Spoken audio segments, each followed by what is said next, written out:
What is stress? എന്താണ് ഈ stress എന്ന് പറയുന്നത്? പൊതുവെ എല്ലാവരും പറയാറുണ്ട് അവന് ഒരുപാട് സ്ട്രെസ്സാണ്, അവൾക്ക് ഒരുപാട് സ്ട്രെസ്സാണ്, അല്ലെങ്കിൽ എനിക്ക് വർക്കിലൊക്കെ ഭയങ്കരമായിട്ട് സ്ട്രെസ്സാവുമെന്ന് പറയാറുണ്ട്. എന്താണ് സ്ട്രെസ് എന്ന് പറയുന്നത്?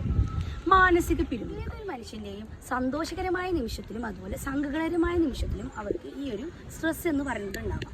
അപ്പോൾ എല്ലാവരും തിങ്ക് ചെയ്യും ഈ സന്തോഷകരമായ നിമിഷത്തിൽ എങ്ങനെയാണ് സ്ട്രെസ് വരുന്നത്.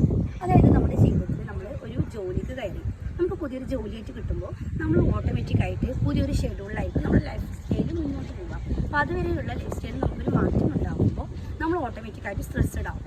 ഓക്കെ. പിന്നെ അതുപോലെ തന്നെ നമുക്കൊരു കുഞ്ഞുണ്ടായി. ആ ഒരു കുഞ്ഞുണ്ടാകുമ്പോൾ നമ്മുടെ ജീവിതത്തിലേക്ക് പുതിയൊരു അതിഥി കൂടി വരുമ്പോൾ നമ്മൾ ഏറ്റവും കൂടുതൽ സന്തോഷിക്കുന്ന ഒരു നിമിഷമാണ്. എങ്കിൽ കൂടി ചില പാരൻസിനെയും ഏറ്റവും കൂടുതൽ മദേഴ്സിനെയും അവർക്ക് പുതിയൊരു ലൈഫുമായിട്ട് പൊരുത്തപ്പെടേണ്ട അവസ്ഥയാണ്. കാരണം അവരുടെ അതുവരെ ഉണ്ടായിരുന്ന അവർ ഷെഡ്യൂൾ ചെയ്തിട്ടുള്ള അവരുടെ ലൈഫിൽ നിന്ന് പുതിയൊരു ജീവിതത്തിലേക്ക് മാറുമ്പോൾ അവർ ഓട്ടോമാറ്റിക്കായിട്ട് ഈ പോസ്റ്റ് പാർട്ടം ഡിപ്രഷനൊക്കെ കേട്ടില്ല, അത് ഈ സ്ട്രെസ്സ് കൂടുതലായിട്ട് വരുന്ന ഒരു കാരണം തന്നെയാണ്.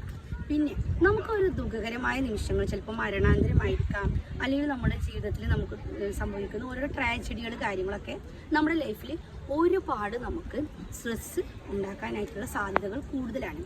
അപ്പോൾ ഏതൊരു മനുഷ്യനും ഈ ഒരു സ്ട്രെസ്സിലൂടെ കടന്നു പോകാത്തവരായിട്ട് ഉണ്ടാവില്ല. ആരും ഒന്ന് രുചിച്ചിട്ടുണ്ടാവുന്ന ഒരു അനുഭവമാണ് ഈ സ്ട്രെസ് എന്ന് പറയുന്നത്.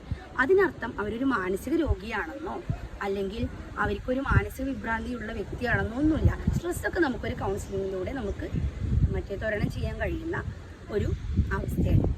അപ്പോൾ ഇതാണ് സ്ട്രെസ് എന്ന് പറയുന്നത് കൊണ്ട് ഉദ്ദേശിക്കുന്നത്.